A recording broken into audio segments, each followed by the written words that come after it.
Matyaga ka mag-aral, may honor ka. Pag matyaga ka magbasa, may matututunan ka. Tama ho ba? Kung matyaga ka magdasal, ang Diyos ay nakikinig sa mga taong matyaga manalangin, di ba? Kung matyaga ka magbasa ng Bible, marami kang matututunan, di ba? Mahalaga po bang maging matyaga?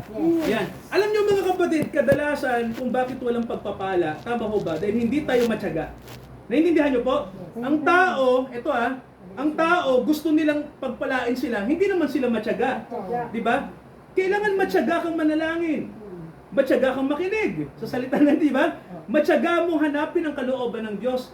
Alam niyo po, hindi nagiging matyaga kasi ang ugali natin kapag walang pagsubok, tayo po ay mga tamad.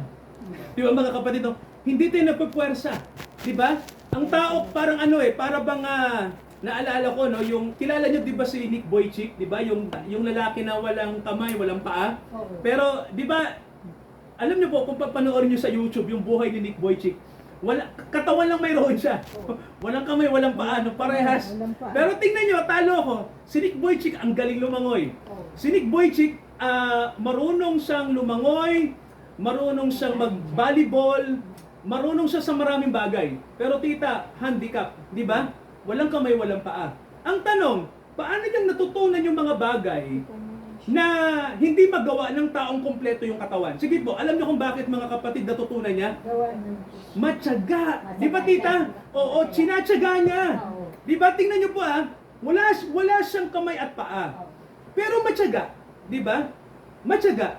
At lalo na si Nick Vujicic, ang sabi niya, ang nagbigay sa kanya ng pagtsatsaga, walang iba kundi ang Panginoon, di ba no? Natututo siyang maging matyaga. Yung mga taong kumpleto ang katawan, walang tiyaga. Di ba? Hindi marunong magtiyaga. Di ba? Oo. Kaya mga kapatid, dumarating ang sinasabing kapighatian para ang tao ay matutong magtiyaga, lalo na ang mga anak ng Diyos. Yung po. Kasi si Nick Vujicic, isang pastor na walang-wala pero marunong sa lahat, no? Kaya marunong pong umarte, tita, artista pa, no? Kaya iniisip ko, no? Bakit itong taong to, wala naman siya sa normal na karaniwang tao, pero bakit marami siyang kayang gawin na hindi natin kayang gawin? Di ba? Simpleng-simple lang po. Di ba, tita, sabi nga natin nagtsatsaga siya kasi may mga bagay na wala siya, pero yun ay naging instrumento para siya po ay magtiyaga. Alam niyo po, sabi ng Bible, pag marunong tayo magtiyaga, di ba, gumagawa ito ng pagpapatunay. Ibig sabihin, napapatunayan natin na tapat ang Diyos. Amen po ba? Tapat ang Diyos sa mga anak niya. Lalo na kapag yung mga anak niya matitiyaga. Di ba yun mga kapatid, no? At ang sabi ng Bible, at ang mga tao na matitiyaga, na mayroong pagpapatunay, ang sabi, may pag-asa na nasa kanila. Umaasa sila mga kapatid na darating ang panahon, gagantimpalaan sila, no? Ang tanong, bakit nila nagagawa to? Kasi ang sabi, ang Espiritu ng Diyos ay nasa puso ng tao. Tama mo ba? So mga kapatid, nakita nyo po ang Holy Spirit, ang pag-ibig ng Diyos, gumagawa para ang tao ay mabago. Amen po ba? Binabago. Kita nyo, tita, na bago, di ba? Handicap, pero nababago. Kaya palang baguhin dito yung handicap di ba? Tayo pa po kaya, di ba? Na marami tayong mga bagay na maraming dapat baguhin sa atin. Amen po ba? Kaya alam yung gagawin ng Diyos, mga kapatid, pag nasa atin siya, babaguhin niya po yan. Di ba? Yung mga mali sa atin, yung mga mali kay pastor at yung mga mali sa ating lahat, mga kapatid, I tell you, no, kapag ang Diyos ay nasa atin, magtataka ka po, babaguhin ka. No? Kaya ipag-pray natin yung mga ayaw magbago. Mga kapatid, no? Sino ba yung mga ayaw magbago na dapat nating ipagdasal? Ang dami. Ipag-pray natin, no? Ipag-pray natin, mga kapatid, no, na sila ay baguhin, no? Na dumating yung pag-ibig ng Diyos sa kanila at baguhin sila. At mga kapatid, payuhan natin sila, no? Advise natin sila na, oy, anak, pare, oy, pre, no, ganon. Alam mo ba na ang pag-ibig ng Diyos ay gumagawa ng pagbabago? Di ba, no? At alam mo ba na ayaw ng Diyos na wala tayong blessing, di ba? So ang blessing dumarating lang kapag, sabi nga natin, willing tayong magbago, di ba?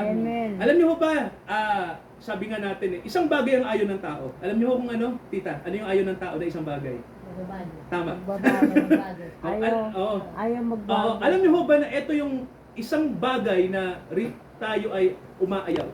Ayaw natin ng pagbabago kasi ang akala natin okay na tayo. Ayaw magsamba. Pero ang totoo nun mga kapatid, Ayaw hindi kayo dadali ng Diyos sa lumang bagay. Kapag tayo ay may pag-ibig ng Diyos, dadali ka sa pagbabago. Yun yung isang bagay na mahalaga. Ito po yung ikalawa mga kapatid, no? Alam niyo po, pag ang pag-ibig ng Diyos nasa atin na, alam niyo po kung ano yung kanyang gagawin na isang bagay. Alam niyo po kung ano? Mga kapatid, ito, ako naniniwala no, na ito ang sabi ng Epeso. Pakinggan niyo po, Epeso chapter 1. Okay, tingnan niyo to mga kapatid, no? Epeso chapter 1, may babasahin lang po akong isang verse sa inyo, no? Yung verse 4. Ito pong sabi, pakinggan niyo po. Ayon sa pagkapili niya sa atin, sa Kanya, bago itinatag ang sanglibutan, upang tayo'y maging mga banal at mga walang dungis sa harapan niya sa pag-ibig. Okay, nakita niyo po yung, napakinggan niyo ho ba? Yung binasa natin. Ang sabi, ayon sa Kanyang pagkapili, bago itinatag ang mundo, upang tayo'y maging mga banal. Nakita niyo po, no? Maging mga banal at walang dungis sa harapan ng Diyos sa Kanyang pag-ibig. Mga kapatid, gusto ko lang bigyan ng linaw to, no? Kasi ito yung problema sa maraming Kristiyano ngayon, ano, na yung salitang kabanalan. Sabihin nyo nga po, kabanalan. Kabanalan. Ang kabanalan, mga kapatid, ito yung isang bagay na delikado sa maraming tao. No? Kasi pag sinabi natin kabanalan, di ba ang sabi natin, inihihiwalay ka sa karaniwan. Naintindihan nyo po? No? Yes. Ang kabanalan, mga kapatid, ang ibig sabihin noon, tinawag ka. No? Kapag ikaw ay tinawag ng Diyos, ang gagawin ng Diyos sa'yo, yung kalooban niya, ang gagawin mo. Kasi nga, ang tawag kasi sa salitang kabanalan ay sinasanctify. Kumbaga, inihihiwalay ka. Inihihiwalay ka sa pangkaraniwan. Di ba, nagbigyan natin ng example sa sa tinatawag mga kapatid na kabanalan. No? Parang ganito. Halimbawa, itong salamin, di ba? Ito karaniwan to, tama ba? Ngayon, itong salamin na to, ginagamit to sa pagbabasa ng Bible. Di ba? No, ganito. Halimbawa lang, no? Yung bagay, isang bagay po na ginagamit, halimbawa pinababanal, ibig sabihin, inihiwalay siya sa pangkaraniwan para gamitin sa pangangaral ng salita ng Diyos. Ito po bagay. No, bagay lang to, di ba mga kapatid? Patay to tita, di ba? Wala naman tong ano eh. Wala naman buhay to tita, no? Oo. Pero pag sinabing pinabanal, nagagamit siya na instrumento. Tama ba? Inihiwalay. Alam niyo po sa Bible po, ito yung dapat natin maintindihan dito. Pag ikaw po ay inihiwalay na ng Diyos, mga kapatid sa pangkaraniwan, ganito yan. Maiiba ka na. Nakikinig po? Amen. Okay.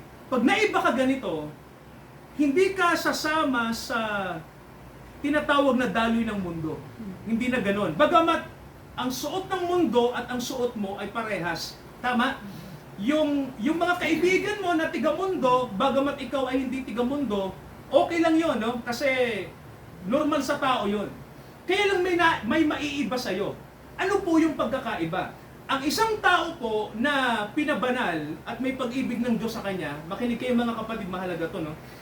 Ang iyong puso ay, ang laging gusto niyan ay kung ano ang kalooban ng Diyos, yun yung tutuparin mo. Naintindihan yung mga kapatid, no? Nandoon, no? Ang totoo niyan mga kapatid, ito mahirap pa explain to no? Ang hirap i-explain ito. Pag ikaw ay kumalas sa Diyos, gusto mong kumalas.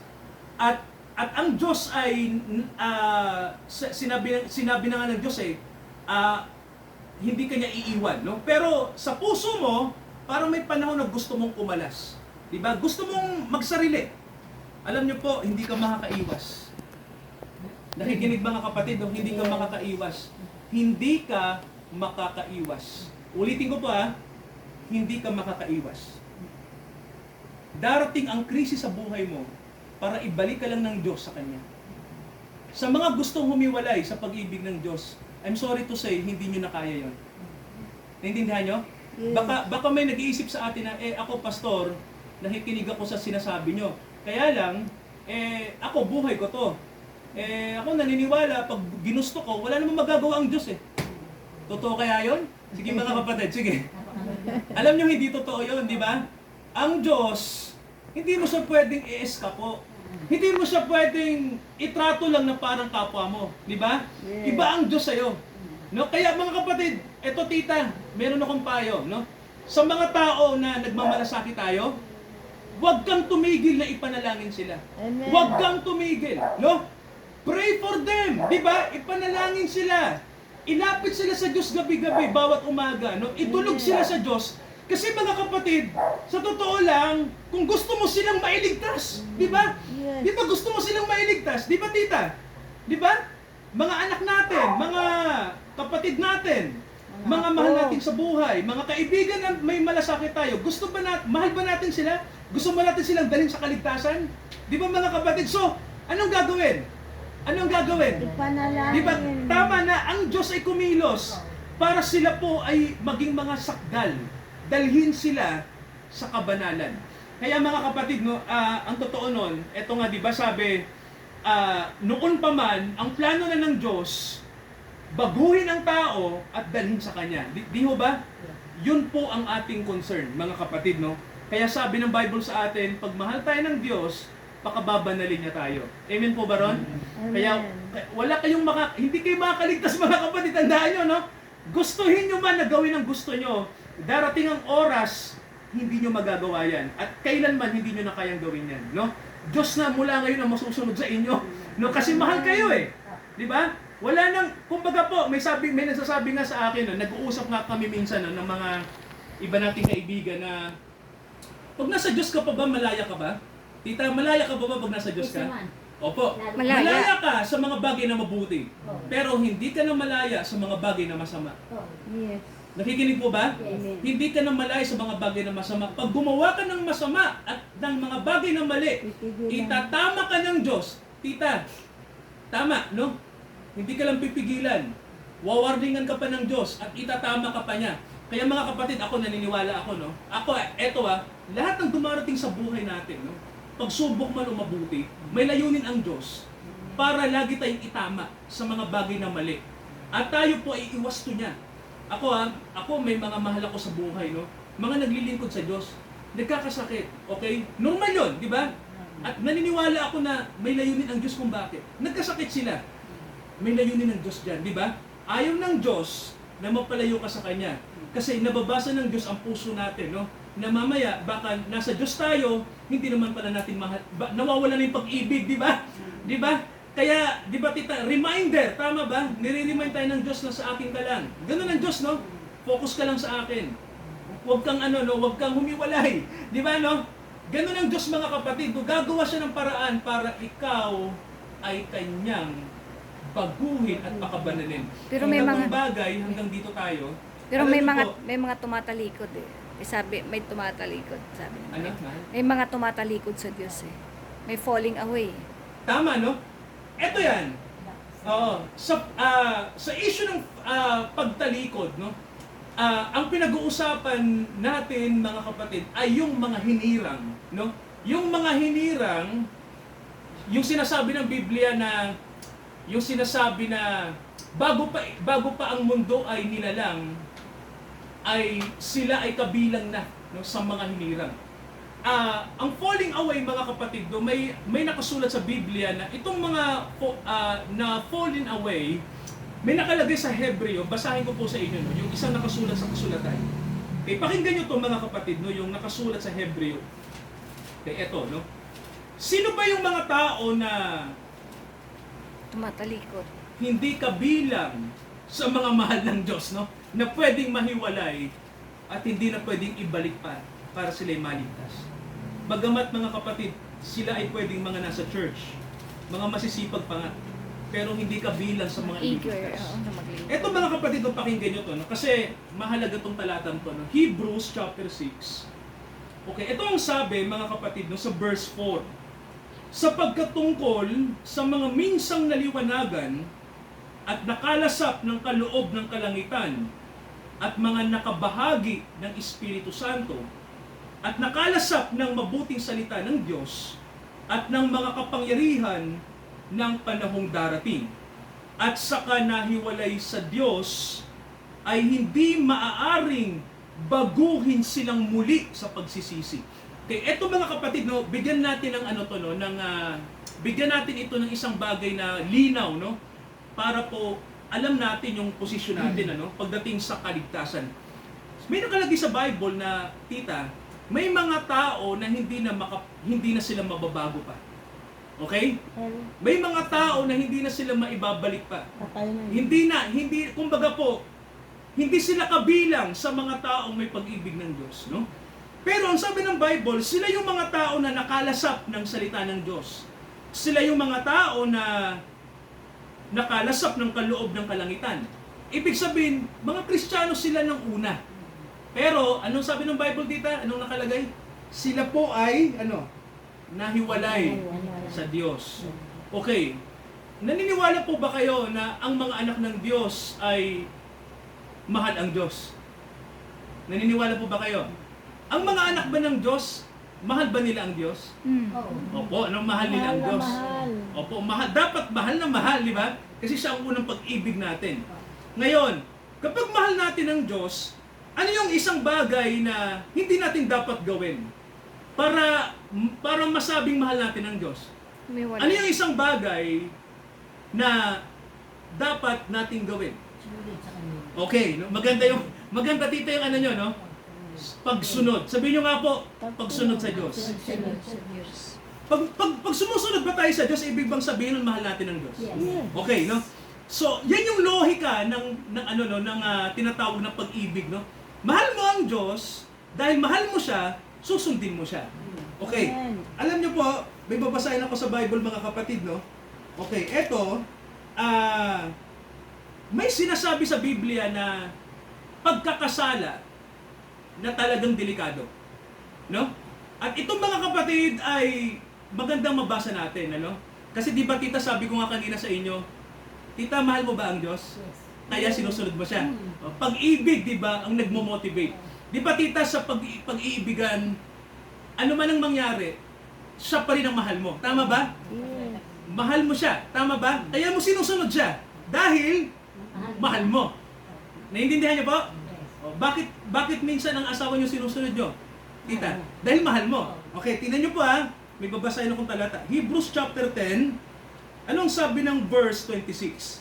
Basahin natin. Sapagkat kung ating sinasadya ang pagkakasala, pagkatapos na ating matanggap ang pagkakilala sa katotohanan, wala nang matitira pa tungkol sa mga kasalanan. Ano po yon? Ano po yung napakinggan nyo? Anong sabi? Kung ating sinasadya ang pagkakasala, pagkatapos na ating tanggapin ang pagkakilala sa katotohanan, anong sabi, tita? Wala nang natitira pa tungkol sa mga kasalanan. Ano pong ibig sabihin noon? Alam niyo po, ang mga anak ng Diyos, hindi po tayo namumuhay sa kasalanan at sinasadya ang kasalanan. Naintindihan niyo? Ibig sabihin noon, hindi ka hinirang.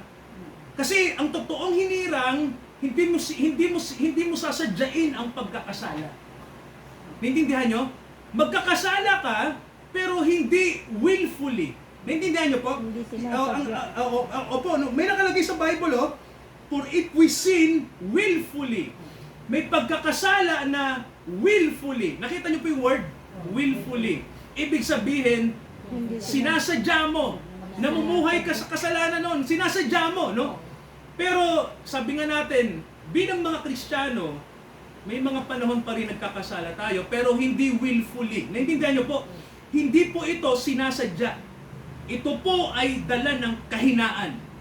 Pero hindi ibig sabihin, mga kapatid, ay tatalikod ka sa Diyos.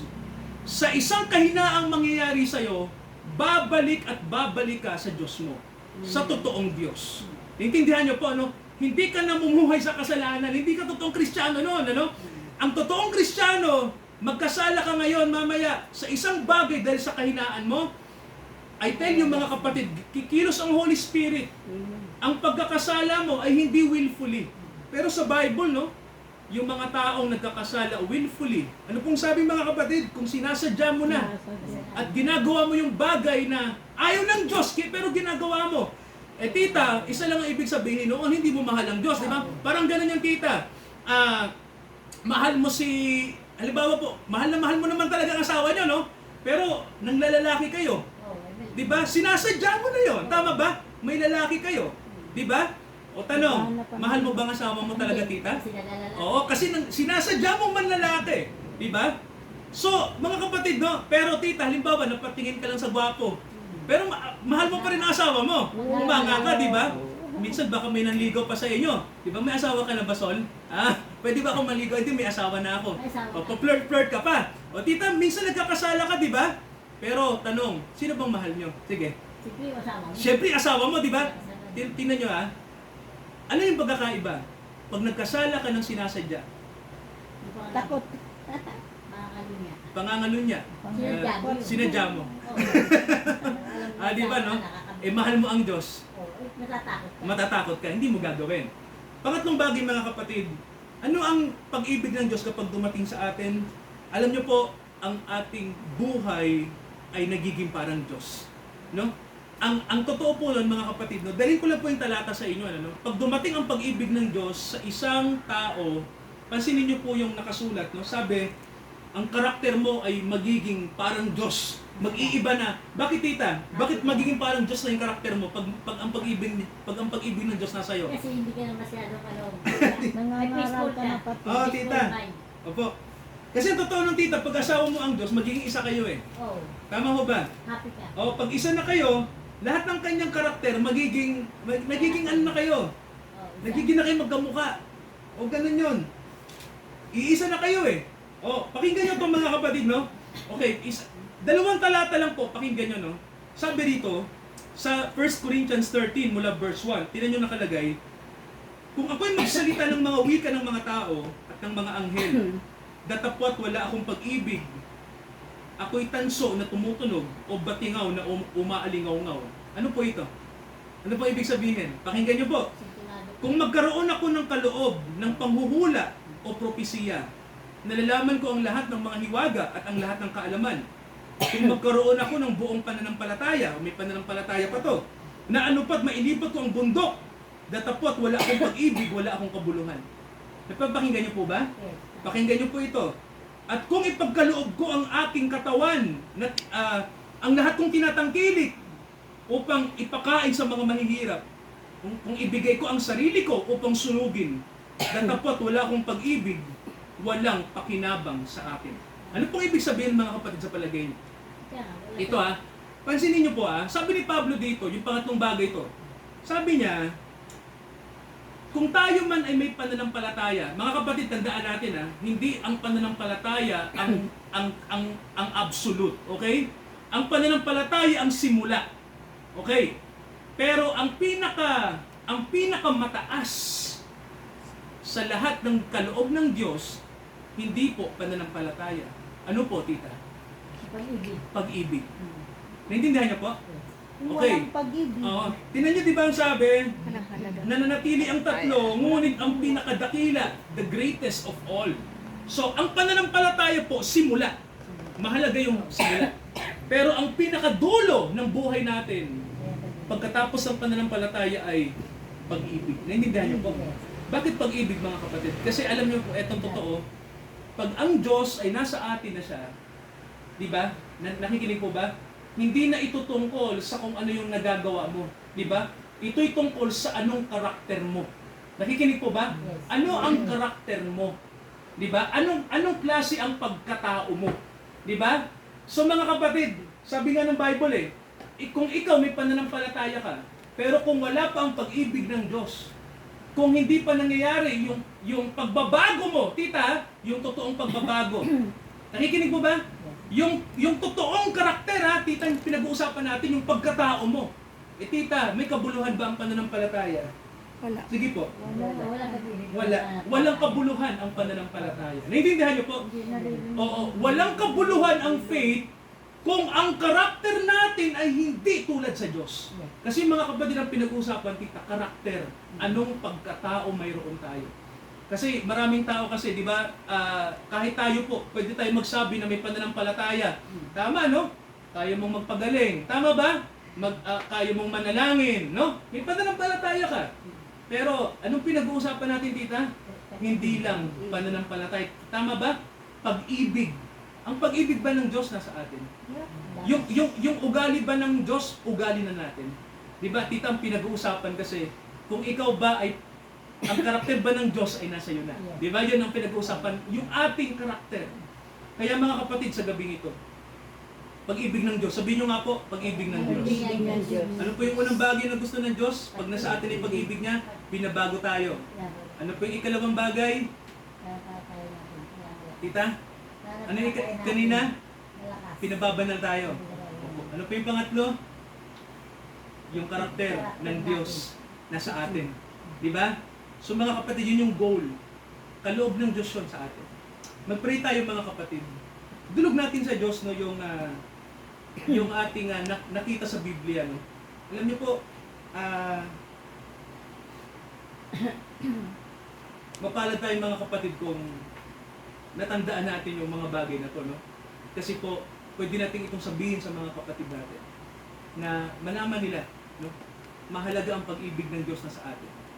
Hindi natin pinag-uusapan dito kung tayo ay nag-church. Tama ba? Ang pinag-uusapan natin, ano ba yung bunga ng pag-church natin? Ito ba ay, ang karakter ba ng Diyos ay nagiging karakter natin? Naintindihan niyo po? Wala pong silbi ang relihiyon kung hindi nababago ang puso. Mga kapatid, no? Walang kwenta. Tama ba? Sige, tita, may kwenta ba ang relihiyon kapag wala namang nababago sa loob natin? Wala. Wala yun, no? Ano pang silbi? Bakit pa tayo nag-church kung wala naman palang nababago? Diba?